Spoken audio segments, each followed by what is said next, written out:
영화를 넘어 영화 시장을 리뷰합니다. 안녕하세요. 영화 시장 리뷰어 이화배입니다.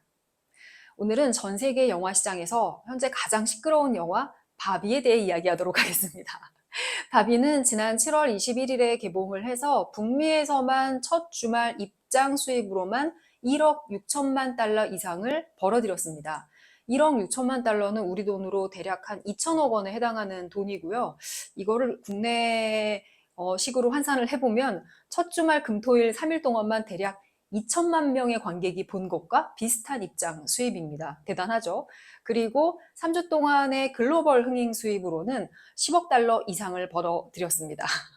글로벌 입장 수입이 10억 달러라는 것은 우리 돈으로 거의 1조 원이 넘는 돈인데요. 미국에서는 글로벌 흥행 수입이 10억 달러를 넘은 영화를 10억 클럽이라고 부르는 모양입니다. 그리고 특히 이 영화의 경우에는 여성 감독이 연출을 한 영화로서는 이렇게 10억 클럽에 가입을 한 최초의 사례라고 해서 북미 기자들은 엄청난 이 영화에 대해서 호들갑을 떨고 있는 것 같습니다. 특히 이 영화는 개봉 당시에 미션 임파서블 또는 인디아나 존스, 트랜스포머 같은 전통 있는 관록의 프랜차이즈 영화들의 흥행 수입을 모두 갈아엎고 그 특유의 신선함과 상큼함으로 승부를 해서 더욱 관객의 주목을 많이 받았는데요. 특히 어떤 특정 신드롬을 일으키면서 북미 시장의 젊은 관객을 지금 마구마구 흡수하고 있습니다. 그것은 바로 바벤하이머라고 하는 일종의 밈입니다.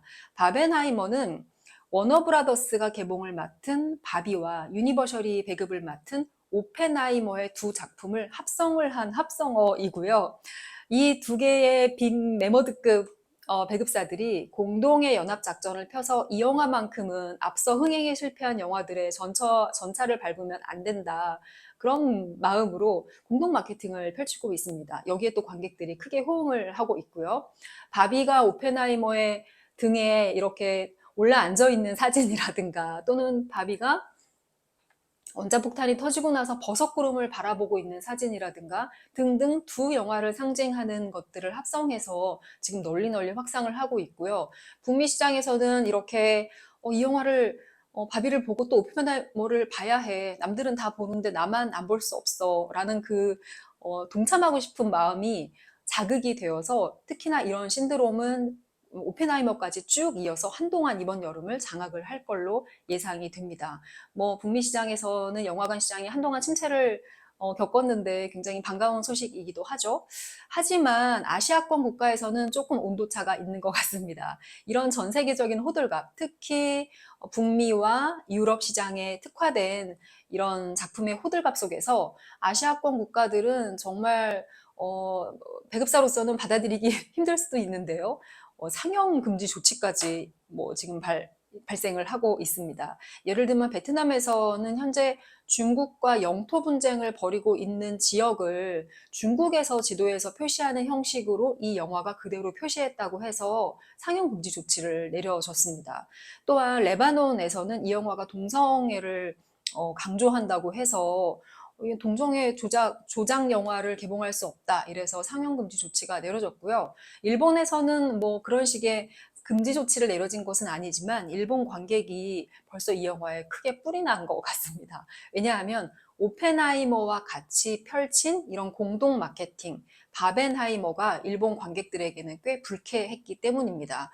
오펜하이머가 상징하는 원자폭탄이 일본 관객에게는 영원히 잊지 못할 어떤 큰 트라우마이기 때문에 그런 불쾌감을 이해 못하는 바는 아닙니다.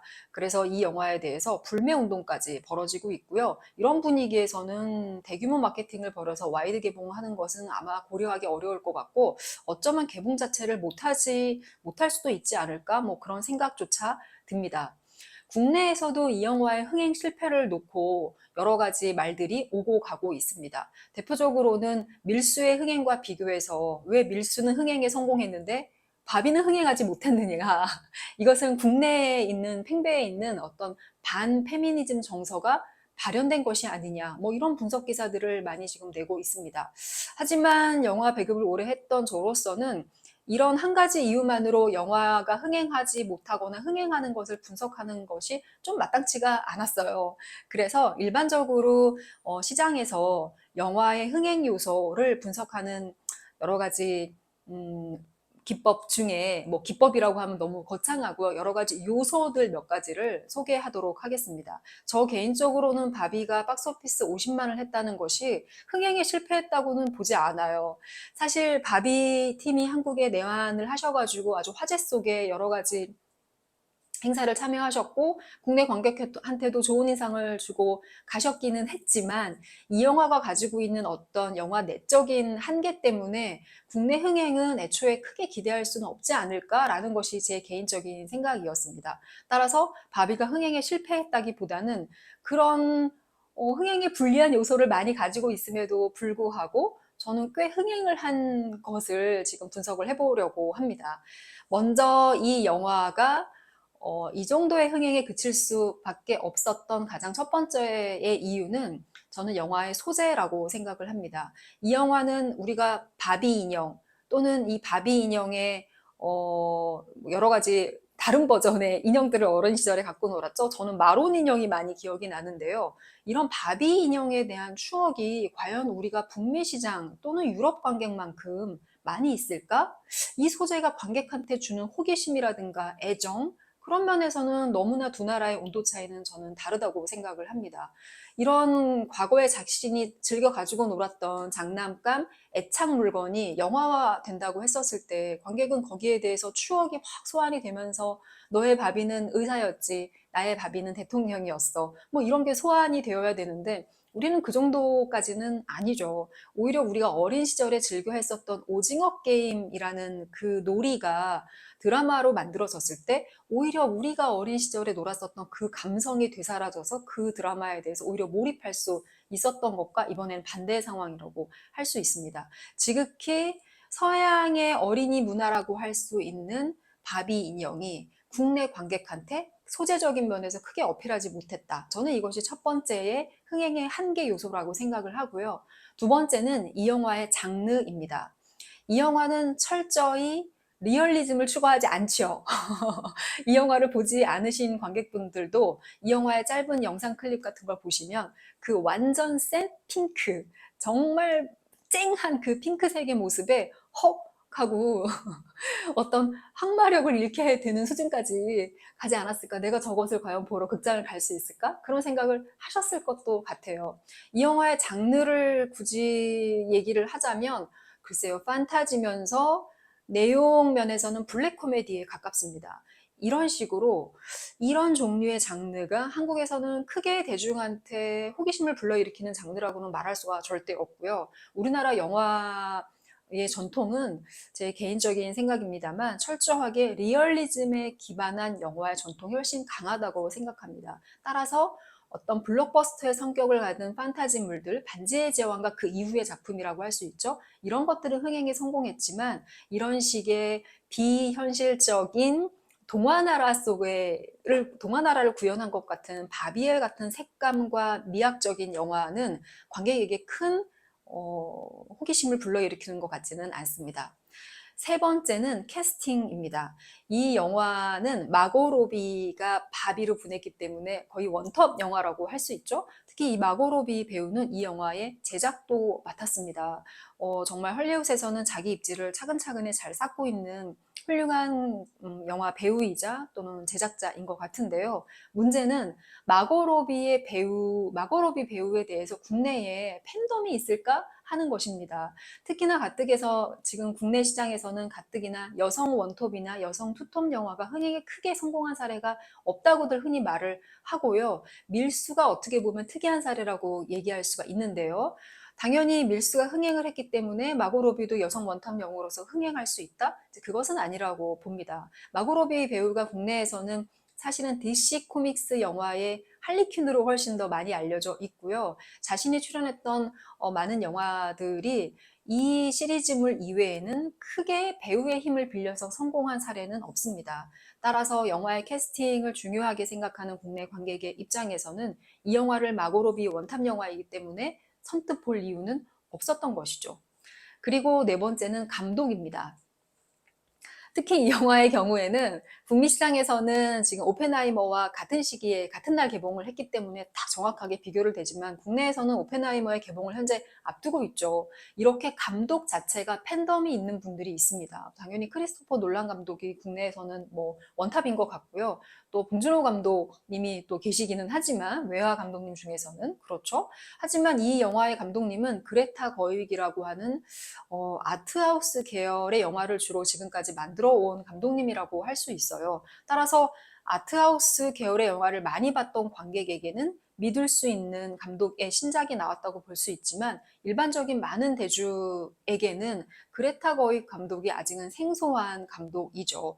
그가 전에 연출했었던 레이디 버드나 작은 아씨들의 관객 수만 보더라도 아직 대중적으로는 인지도를 쌓은 감독이라고는 볼 수가 없습니다. 마지막으로 이 영화의 주제입니다. 이 영화가 가지고 있는 페미니즘적인 메시지가 국내에 있는 반페미니즘의 반감을 불러일으켰다는 것이죠. 근데 사실 이 한 가지 이유만으로 영화의 흥행을 뭐 이렇게 저렇다고 말하기는 참 어려운 것인데 유독 이 마지막 요인이 너무 부각되는 것 같다는 생각이 저는 개인적으로 듭니다. 왜냐하면 과거에 이걸 정면으로 다루어서 흥행이 크게 성공한 사례가 있었어요. 2019년도 개봉했었던 정유미 공유 배우가 주인공이었던 82년생 김지영인데요. 이 영화는 무려 300만 이상의 관객을 동원했고 그 해에 롯데 엔터테인먼트의 라인업 중에서 넘버 원 박스 오피스를 차지한 영화이기도 합니다. 사실 우리 영화 시장에서도 이런 전례가 있었기 때문에 단순히 반페미니즘 때문에 영화가 망했다? 이렇게 설명하는 것은 조금 납득하기는 어려울 것 같습니다. 그리고 전 세계 영화 시장에서 크게 성공하거나 북미 시장에서 크게 성공을 했음에도 불구하고 국내에서 크게 성공하지 못한 사례는 그동안도 또 있었어요. 이번에도 워너브라더스 영화인데요. 2017년에 개봉했었던 그것이라는 호러 영화입니다. 이 영화는 국내에서 88만 명이라는 비교적 얌전한 박스 오피스를 기록을 했지만 전 세계적으로는 7억 달러 이상으로 크게 흥행에 성공했습니다. 제 생각으로는 이 작품의 이 호러 영화가 한국에서의 호러 영화의 전통하고 미국에서의 호러 영화의 전통이 좀 다르고요. 미국식 호러 영화가 한국 관객에게 크게 어필하지 못하는 것 같습니다. 우리는 그동안 호러 영화 중에 크게 흥행했었던 사례를 보면 곤지암과 같은 호러 영화라는 장르적 특성이 강한 장르 영화 중에서도 리얼리즘이 바탕이 된 영화가 흥행에 성공한 걸 봐서는 아마 이런 영화적 정통이 부딪히는 것이 다른 나라 관객과 우리나라 관객 사이를 가르는 것 같습니다. 물론 문화적인 배경이 서로 다르기 때문에 나라마다 흥행의 요소는 서로 다를 수 있고 주제나 소재를 받아들이는 방식도 당연히 다르다고 생각이 듭니다. 흥행을 결정하는 요소는 굉장히 많습니다. 방금 소개해드린 것처럼 여러 가지 요소가 복합적으로 작용을 하고요. 특히 과거의 영화 시장이 크게 성장하던 시기에는 크게 단점이 없는 영화들이 저는 관객에게 고루 사랑받았다고 생각이 들어요. 하지만 어느 순간에 영화관에 가는 행위 말고도 다른 엔터테인먼트, 특히 홈 엔터테인먼트가 충분히 발달해 있는 지금의 상황에서는 자기만의 확실한 장점과 강점이 있는 영화들이 관객에게 선택을 받는 것 같습니다. 따라서 단점을 지우기보다는 장점을 부각시키는 영화를 만드는 것이 이번 바비의 사례에서도 본 것처럼 관객을 설득하는 중요한 앞으로의 요인이 될 것 같습니다. 이번 바비와 오펜하이머를 둘러싼 여러 가지를 보면서요, 잠깐 이런 생각을 해봤습니다. 바비의 북미 성적은 너무 좋고 글로벌 성적은 좋지만 바비의 국내 흥행은 사실 예전 기대만큼은 안 나왔기 때문에 이 영화의 한국 배급을 맡은 워너브라더스의 한국 지사는 지금 마음이 조금 안 좋을 것 같아요. 더더군다나 그 안 좋은 마음에 기름을 붓는 것이 워너브라더스의 대표 감독이라고 할 수 있는 크리스토퍼 놀란 감독이 이번에는 워너브라더스에서 안 하고 유니버셜에서 영화를 했습니다. 오펜하이머의 국내 배급도 따라서 유니버셜 코리아가 배급을 합니다. 자사 영화는 흥행에 크게 성공하지 못했지만 자사의 대표 감독님을 경쟁 회사에 보내놓고 오펜하이머의 개봉을 기다리는 지금 그것을 바라보는 워너브라더스 한국 지사의 여러분들의 마음이 어떨지 약간 일면 가늠이 가기도 합니다.